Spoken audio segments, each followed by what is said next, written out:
मेरी पत्नी उतरन नहीं पहनेगी। रोमा हाट बाजार से सब्जियां खरीद कर घर लौटी तो देखा घर में काफ़ी शांति पसरी हुई थी। दोनों बच्चे चुपचाप बरामदे में बैठे अपनी पढ़ाई कर रहे थे। रोज़ धमा चौकड़ी मचाने वाले उसके 5 और 13 साल के बेटे चुपचाप बैठकर पढ़ाई कर रहे थे। उसे इसकी बड़ी हैरानी हुई। रोमा के आते देख दोनों बच्चे उसकी तरफ देखकर मुस्कुराए। बड़ा बेटा अमर तो फिर भी अपनी पढ़ाई में लग गया, लेकिन छोटा बेटा सुरेश, जो कि थोड़ा चंचल ज़्यादा है, अंदर कमरे की तरफ इशारा करते हुए अपनी दादी माँ की एक्टिंग करते हुए उसने बताया कि दादी माँ आ गई हैं। उसके इशारों को देखकर रोमा की हंसी छूट गई।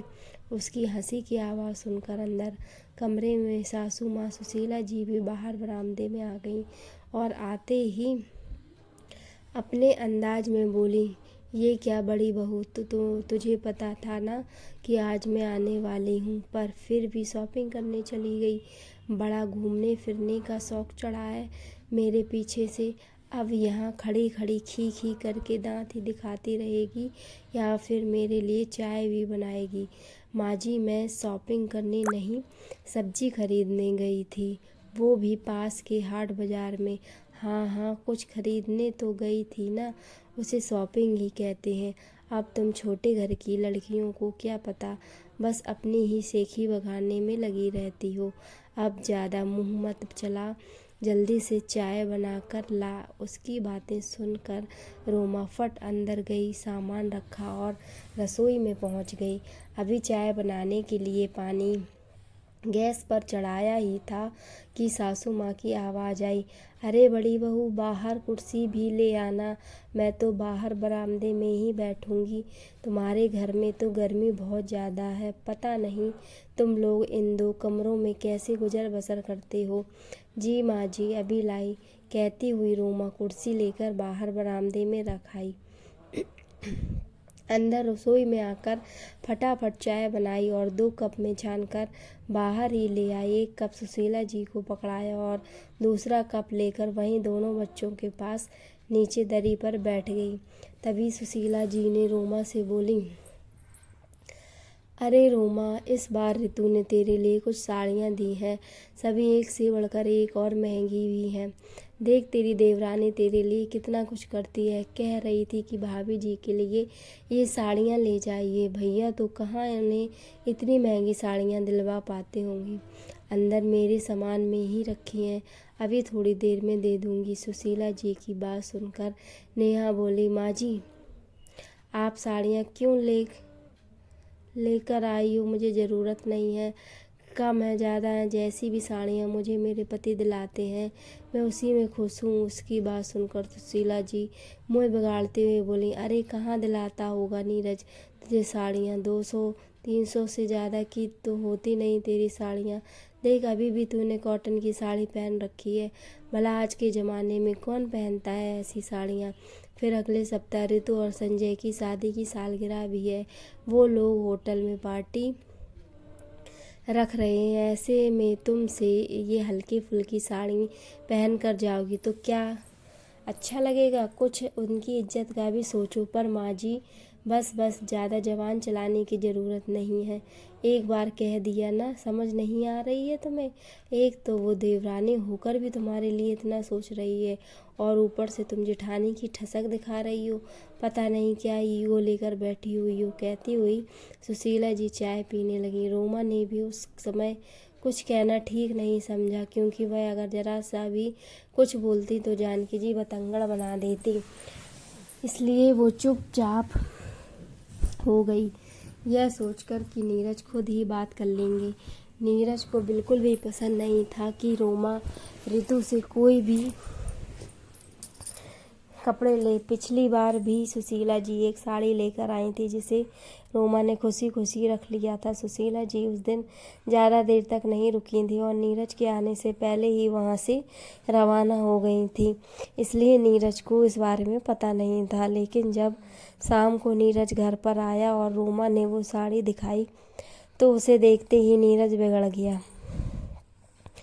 ये क्या रोमा, तुमने माँ से साड़ी क्यों ली? अचानक से नीरज के सवाल से रोमा हड़बड़ा गई और बोली, माँ जी इतने प्यार से साड़ी लेकर आई थी तो तुम्हारे लिए मेरे प्यार की कोई वैल्यू नहीं है क्या, जो तुमने माँ की दी हुई साड़ियाँ रख ली? मैं जानता हूँ कि अगर मेरे पास पैसों की कमी है मैं तुम्हारी इच्छा को पूरी नहीं कर पाता, पर इसका मतलब ये नहीं कि तुम किसी की उतरन अपने पास रख लो।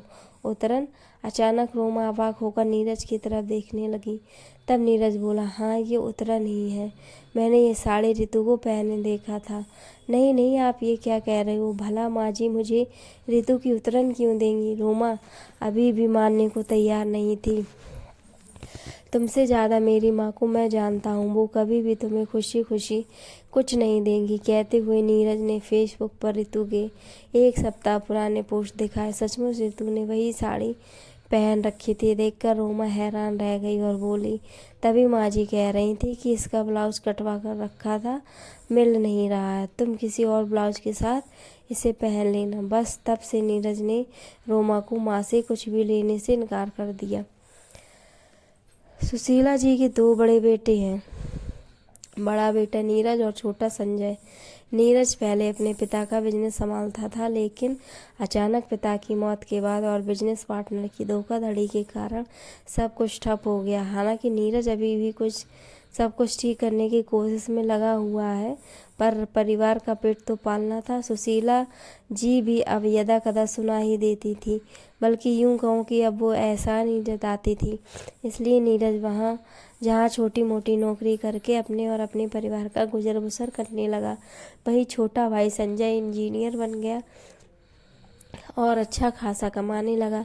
नीरज की शादी रोमा के साथ हुई थी, जो खुद एक मध्यम वर्गीय परिवार की बेटी है, इसलिए शादी में ज़्यादा दान दहेज भी नहीं आया।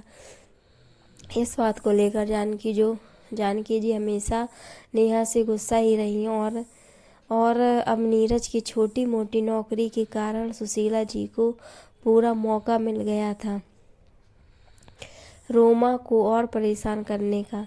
लेकिन संजय की पत्नी ऋतु अमीर घराने की बेटी है और काफ़ी दहेज लेकर आई थी। ऊपर से संजय की इतनी कमाई, उसकी पत्नी ऋतु और माँ सुशीला जी को इस बात का बहुत घमंड है और यहाँ से दोनों बेटों में भी फर्क और ज़्यादा शुरू हो गया।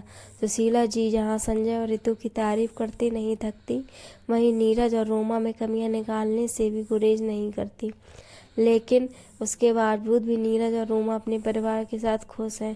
पहले सब लोग साथ ही रहते थे, लेकिन सुशीला जी के दोनों बेटों में भेदभाव करने के कारण नीरज ने अपने परिवार के साथ घर छोड़ दिया और अपने पिता द्वारा बनवाए गए इन 2 कमरों के मकान में शिफ्ट हो गया, जबकि सुशीला जी ने अपने छोटे बेटे बहू के साथ उस बड़े से मकान में ही रही। हालांकि वो मकान भी उनके पति द्वारा ही बनवाया गया था। खैर, शाम को नीरज जब घर पर आया तब सुशीला जी ने बाहर बरामदे में ही बैठी हुई थी। उसे देखते ही अपनी साड़ी के पल्लू से खुद को हवा करते हुए बोली, अरे नीरज, तू आ गया बेटा, कैसे रहता है तू इस घर में? मेरी तो यहाँ गर्मी के कारण जान निकल रही है। वो तो मैं अब वापस चली जाती, लेकिन अगले सप्ताह संजय और ऋतु की शादी की सालगिरह है, वो भी बड़े होटल में, बस तुझे बताने के लिए रुक गई, बस अब रवाना होंगी। नीरज सुशीला जी की बात सुनकर बोला, माँ 1-2 दिन यहाँ मेरे पास भी रुक जाती तो मुझे भी अच्छा लगता। अरे मुझसे नहीं रुका जाएगा इस 2 कमरों के मकान में, कितनी गर्मी है यहाँ, ऊपर से एसी भी नहीं है। तो एक काम कर, कैब बुक करवा दे, मैं अभी कैब से रवाना हो जाऊंगी। नीरज जानता था कि सुशीला जी यहाँ नहीं रुकेंगी, इसलिए अपना मोबाइल निकालकर कैब बुक कर दिया। सुशीला जी अपना सामान लेने अंदर गई। इतने में रोमा बाहर निकल कर आई और धीरे से बोली, सुनिए माँ जी, मेरे लिए को साड़ियाँ लेकर आई हैं। नीरज ने रोमा की तरफ देखा तो रोमा बोली, मैंने मना किया था, पर वो सुन ही नहीं रही, उल्टा मुझे ही सुनाए जा रही थी। अब आप ही संभालिए माँ को। इतने में सुशीला जी अपना सामान लेकर बाहर आ गईं। उन्हें देखते ही नीरज बोला, माँ जाते हुए अपनी साड़ियाँ भी लेकर जाओ, रोमा ये साड़ियाँ नहीं पहनेगी।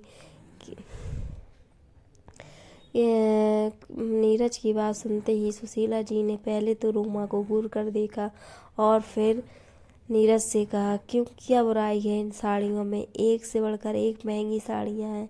इसने तो कभी देखी भी नहीं होंगी ऐसी साड़ियाँ। इसने ऐसी महंगी साड़ियाँ नहीं देखी तो कोई बात नहीं, जब मेरी क्षमता होगी तो मैं दिला दूँगा, पर अभी मेरी हैसियत नहीं है उसे ऐसी साड़ियाँ पहनाने की, इसलिए आप ये साड़ियाँ वापस ले जाइए। नीरज ने अपनी बात कही तो सुशीला जी गुस्सा हो गई। क्या हमेशा लकीर का फ़कीर ही बना रहेगा? खुद तो कुछ ढंग का कमाता नहीं है, ऊपर से हमको शर्मिंदा करता है। अब अगले हफ्ते संजय और रितु की शादी की सालगिरह है, वो भी होटल में। कितने ऊंचे ऊंचे लोग आएंगे वहाँ, उसमें ये साड़ियाँ, ऐसी साड़ियाँ पहन कर आएगी तो क्या इज्जत रह जाएगी उन लोगों की। अरे मैं तो बच्चों के भी कपड़े लाना चाहती थी, लेकिन उनके बच्चों के कपड़े मेरे बच्चों के लिए छोटे थे। सही कहा ना माँ? नीरज ने कहा तो सुशीला जी झेप गई, जैसे उनकी चोरी पकड़ी गई हो। पर नीरज ने बोलना बदस्तूर जारी रखा, मेरा परिवार उतरन पहनने के लिए नहीं है, कम है, लेकिन जैसा भी है हम उसमें खुश हैं। आइंदा आप जब भी यहाँ आओगी तो अपनी छोटी बहू की उतरन लेकर नहीं आओगी। अरे उतरन है तो क्या हुआ, इसने तो सपने में भी ऐसी साड़ियाँ नहीं देखी। लेना हो तो लो ये साड़ियाँ, नहीं तो सालगिरह में आने की ज़रूरत नहीं है। मैं नहीं चाहती कि तुम्हारे कारण हम लोग शर्मिंदा हों। सुशीला जी भी अपनी धुन में बोलती गई। नीरज सुनकर बिल्कुल हैरान था। भला एक माँ अपने बच्चों में इतना ज़्यादा फ़र्क करेगी, उसकी बिल्कुल भी उम्मीद नहीं थी। आखिर नीरज बोला, ठीक है माँ, दरवाज़ा खुला है, आप जा सकती हो। माना कि आपका छोटा बेटा बहुत कमाता है, पर स्वाभिमान तो मेरा भी है। हम आपको शर्मिंदा करने के लिए सालगिरह में नहीं आएंगे। इतने में कैब आ गई। सुशीला की बात सुनकर जानकी जी अपने पैर पटकती हुई बाहर निकल गई। अगले हफ्ते रितु और संजय की सालगिरह में वो भी लोग नहीं गए। आखिर उनके परिवार को उनकी गरीबी से शर्मिंदगी महसूस ना हो, शर्मिंदगी जो महसूस होती थी। तो कैसी लगी आपको ये कहानी, हमें ज़रूर बताएं, और ऐसी ही कहानियाँ सुनने के लिए इस चैनल को सब्सक्राइब करें, वीडियो को लाइक करें और कमेंट करें। धन्यवाद।